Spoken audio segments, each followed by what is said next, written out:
Hey guys, and welcome to my channel. So today it is all about this book, Destined to Die Young. Okay, so I really suggest you read this book. I'm going to try and not to divulge too much from this book because I don't want to share everything. I would rather you go out and buy it. This is Destined to Die Young by Sally Hodel. Now, I'm putting it up on my channel. This is a new channel, Elvis Lass, but I hope to upload on a Monday, a Friday and a Sunday. So it should be 3 videos a week. And yeah, tomorrow will be the next one. I'm putting this one up as a bonus, so I hope you really enjoy it. I got this a couple of weeks ago from Strictly Elvis in the UK. They are selling it for £27. I would encourage you to go and look for that. They're on Facebook, and that's how I contacted them. They are a travel company and an entertainment company, all to do with Elvis Presley. So they know lots about Elvis, and they are in love with this book. So I've had it for a couple of weeks, but I've struggled to read it at a fast pace because I have 2 small children and I am homeschooling due to COVID, of course. You'll maybe hear them in this video downstairs. It's hard to silence children, isn't it? It's a wonderful read. I really, really enjoyed it. Lots of good things in here, and I really do recommend it. To a new Elvis fan, I think this is going to be a wonderful read because it's got a lot about Elvis from birth on to his death in 77. So it's really interesting, and it does cover every aspect of Elvis's life. And yeah, it's really interesting. So I have made some notes, trusty notes, all about it. Now, I would say it really gathers pace in the 70s, so that's towards the end of the book. And all the notes that I made were really from there. So at the beginning of the book, it's more gathering knowledge about Elvis Presley from birth and how certain conditions may have been present from birth, and they were present in his mother and present in ancestors before him. Also, a big common feature is the ancestors of Elvis and how his mother, his grandmother and grandfather were cousins, and how this can impact people down the line. And that was very, very common in the South. In America, it's very common in Britain, I can imagine, back in the day, because in poverty, you're in close circles, you're not branching out, you're not leaving or going off like we do now. And we have more knowledge that it can affect your genetics. So back then, it's not the case, and everyone's close knit. It's poverty stricken. You do what you do to get by. So there's lots and lots and lots about that. There's also lots about Gladys and how she deteriorated 4 years before her death of hepatitis, which they do state in there that hepatitis is probably not the main cause of Gladys's death. There was lots of other factors. They said it was down to drinking, and Sally clearly states, and she explains it, that a year before Gladys died, she was drinking the odd bit of beer, maybe a little bit more of beer, but you would need to be a chronic alcoholic for years to have had that kind of fatty liver. And Gladys is proven that before the year before her death, there's no drinking involved. She was taking pills to help her with dieting, and that's due to Gladys feeling, maybe with being on the world stage, maybe feeling like she needed to lose the weight and be perfect for her son, which Elvis later falls into that whole myth. So yeah, but it would have had to have been chronic. So is there something in the family history? Is there such a thing as alpha 1, which was, well, there is such a thing, and it was found in Gladys, and Elvis is a carrier. There's not a lot of knowledge on that subject and whether or not that did impact on Elvis, but I'm sure it did definitely impact on Gladys and was a main reason of her death. And it certainly wasn't the alcohol and the diet pills. And these diet pills that were given to Gladys were used so much by people in those days. It was considered the housewife's treat. You got it and you could get all your dishes done and get things done, and doctors would give it to you and think, yeah, just do it. It's going to make you feel so much more energized. So yeah, I think it was encouraged, and it certainly wasn't something that Gladys was taking that much to within the year to have caused that. So, and then it kind of follows on then all the way through Elvis's life. And so we see little tidbits here and there about Elvis suffering with insomnia and intense amounts of insomnia. And by the time we get to the 70s, I think I made a note, is unable to sleep without taking a sleeping pill. So he's unable, which is just quite scary by that point. But all through his life, insomnia, intense nervousness, intense craziness, which we see in Elvis in the early years, is apparent for Elvis. And that, coupled with lack of sleep, you're going to have someone who's frantic, who's going to really struggle to get yourself down and then get yourself up, and it just progresses. So there's little hints all the way through of that, and of the colon and his problems with going to the toilet. Now, this is discussed a lot later on as well, but throughout the early stages of the book, this is what we're looking at. We're looking at Gladys, the ancestors, Elvis, becoming more of Elvis and struggling to beat Elvis as the book progresses. So we learn a lot about that, which is really, really interesting. We learn that Elvis was taking uppers and downers and was encouraged to take drugs in the army. Lots of soldiers done it. It wasn't just Elvis. Lots of soldiers done it to get themselves through manoeuvres. It kind of just ebbs and flows, and it starts to just increase as we go through. And then we are heading through the 60s, and Elvis marrying Priscilla and all of that good stuff. It doesn't linger too much on the concussion. I have heard a few stories on the concussion that Elvis has in the 60s in his bathroom and how that impacted on his health. But Sally doesn't focus on that too much. But yeah, she does. There was an interesting thing where she said about Larry Geller, and we all know this if you're an Elvis fan, where he was suggested to not take the books to Elvis because the colonel said, don't take the books to Elvis. So they had a fire, and they had a bonfire, and they burnt it all, and he was like this to Priscilla, that's it. And I think Sally says at that point, he couldn't even read his own books or make his own choice. It was something along those lines. And you know, it was kind of like, wow, never thought about that. Yeah, that's true. He couldn't even make that choice. He was told to do so much, Elvis, and he had to follow it because this is a major player in the book. Elvis was a provider, and that was very uncommon for the Presley men. It's clearly stated in the book that a lot of the men and his ancestors were up and leave him kind of guys. Vernon never was. Vernon was good, but Elvis wasn't. He was this guy who was a provider. He said he would provide, and he was going to provide. So when Elvis got tired, he couldn't be tired because he had to provide. But we get there into the 70s as we get nearer the end of the book. So yeah, that was really interesting.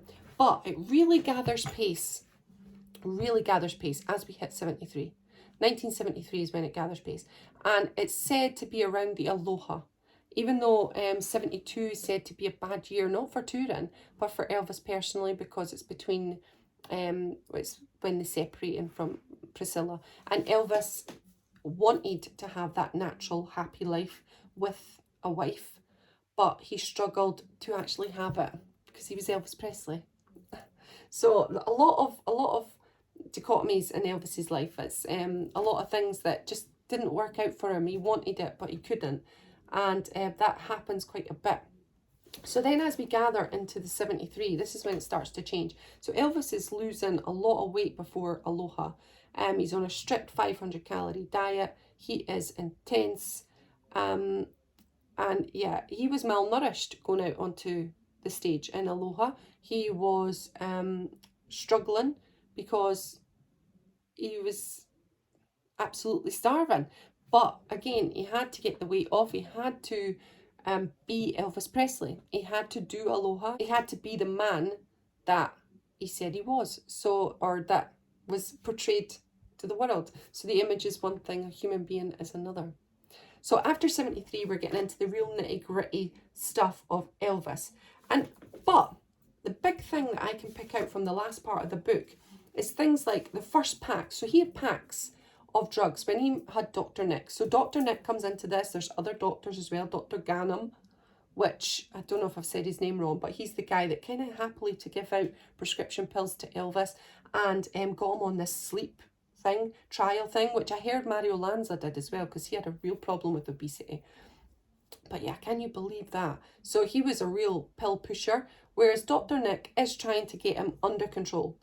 Now, it is said that Dr. Nick had prescribed a lot of medication to Elvis, but he was in a no-win situation as well. He was really struggling to be a doctor and a friend. And that's where you get into the problem. You're a friend, but you're a doctor. That's a tricky situation to be in. And so Dr. Nick had got into that way, I think.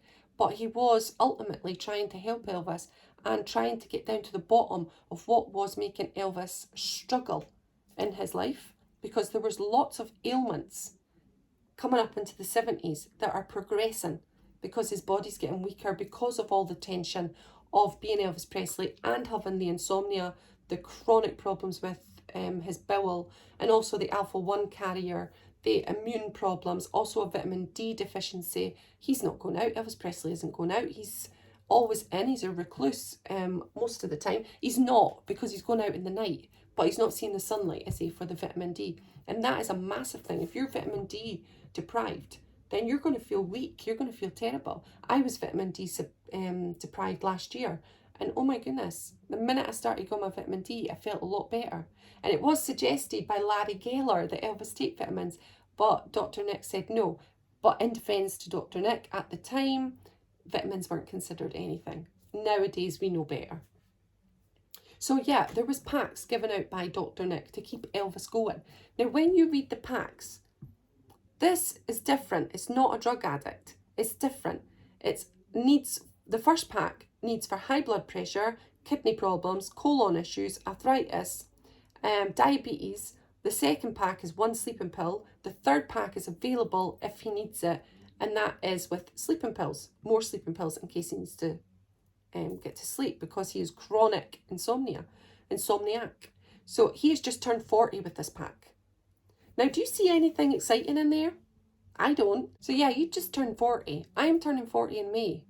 Now, high blood pressure, kidney problems, colon issues, arthritis, really bad arthritis. He had COPD as well, that is confirmed, but we're not sure if that was maybe an alpha-1, but at the time you couldn't really diagnose that, and nowadays it's still a lot of time it would take to diagnose it, so who knows about that. But in 76 he had COPD, colon, bowel disease, adrenal fatigue, which makes you super duper tired, high blood pressure, cholesterol, arthritis, glaucoma in both eyes. You just can't imagine it. Now, out of 11 body systems, Elvis had 9 compromised. 9 compromised, which is just bonkers. Also, bear in mind, lots of people, Lamar Fike, Marty Lacker, so many of these people are taking exactly the same drugs as Elvis. Now, also, they said polypharmacy. My mum takes way more than that. She has high blood pressure, diabetes, she takes water tablets. Oh my, there's 15 a day. Elvis has not got 15 tablets a day. So my mum should be rattling. These are not going to do this to Elvis. So it has to be a combination. And this is what I think Sally gets to and what is discussed in the book as a whole. It's a combination of everything. Now, I researched myself. I looked at alpha-1. Can you live with it? People who have alpha-1, if they have a really good diet, really good life, they will live quite happily with alpha-1 and can survive. Now, what was the difference with Elvis? Right, Elvis Presley is Elvis Presley. First and foremost, he's a provider. He has to provide, so he can't take time off. He can't be that person that just says, oh, I'm not going to bother. He's also an ambitious person. He's also got an ego. So with all of that and the insane amounts of touring and pressures that are put on Elvis in the 70s, which is quite a lot. There was a pressure in the 60s, but the pressure really gained pace when they're asking him to do so many shows, 2 shows a day sometimes. Vegas, and you're also, Jerry Schilling said, lack of creativity or lack of excitement about creativity killed Elvis. And so I think he's got a point, because it's all featured in and around it. So Elvis is struggling with ailments that are hard to speak about. Now, I wanted to say this as well. If you're a man watching this, please talk to someone. Don't keep it inside, because that's a major issue for Elvis Presley in this, that I would say Elvis was a man who didn't want to share those embarrassing things, that he couldn't go to the toilet or he was struggling with certain things in his life. And that is a major issue for men in general, going to the doctor. So please, if you're a man reading or watching this rather, go to the doctor if you have an issue. Don't keep it inside. Talk to people and discuss your feelings. That's a big thing I wanted to share in this video. Now, yes, we do see Elvis with Demerol and other things in his system, and he was getting drugs from other people that were not Dr. Nick. And that is Elvis trying to treat his ailments. For example, he wanted to learn about colon issues, so he said to Dr. Nick, can I get a book on it? But Dr. Nick said it wasn't about the book, it was about a quick fix. He wanted a quick fix to do it. So do you know, if you have this problem, so I've got toothache just now, so you're like, right, I'll pop some pills, I need to get my paracetamol, my ibuprofen. Now, if this was getting more and more and more, you start to then take more and more and more, and then you're looking for, oh gosh, what could I do to get rid of that? I know, go to the dentist, which I am, but it's COVID. So that's a little example. But you know what I mean? You just start looking for things, you take whatever you can to get rid of the pain, and then you become addicted to things, and that can lead on to a spiral in health condition.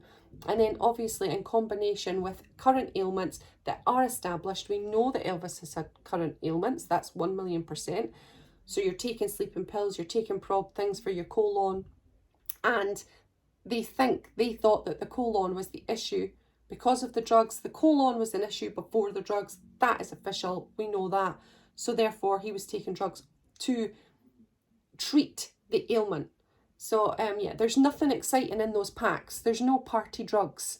There's no crazy uppers that are going to send Elvis flying. These are drugs that you need to just survive your day, because you've got all these issues and ailments, glaucoma and the such. So yeah, that's a big part of the book that I thought was a really interesting thing for Elvis. Another thing that I really loved about Sally's book, and what she really brought home, and I thought was fantastic, is Elvis's mindset as being from a poverty-stricken background. So not being able to get adequate healthcare, not being able to get the doctor out to you because you're poor. So Elvis does say, if my brother had had the proper care, he'd maybe be alive right now. And that is when Lisa Marie is getting her surgery to take her tonsils out. And so Sally mentions about it's Kathy Westmoreland stating that his misguided indulgence in prescription medication was confused as privileged access to healthcare. This is pride in having never taken anything that was not prescribed by a doctor, which I think is really, really interesting, and maybe harkens back to a boy who maybe didn't get the correct healthcare when he was younger due to poverty, and now that he has more money and he's able to access the healthcare, he thinks that his knowledge and gaining this healthcare, that it's okay to do this prescribed medication, and as long as it's by a doctor. Elvis is known to have carried the medication book all around with him and thought he was a doctor because he knew so much about it and about the drugs that he was taking. So that in his mind made him think he was not a drug addict, but he needed these drugs. Okay, there was one interesting part as well before I go, because I'm going to wrap up this video now, that Dr. Nick said in here that I thought was really interesting. During a tour that Dr. Nick wasn't on, and this was near the end, was due to problems with Dr. Nick and Elvis's relationship, but he's coming on the tour. He finds that Dr. Ganem has given him drugs, given Elvis drugs for depression, IBS and ulcers, but these slur speech and these slur motor function, and Dr. Nick did say that these are drug side effects and not a drug addict. And I thought that was a really interesting point of view.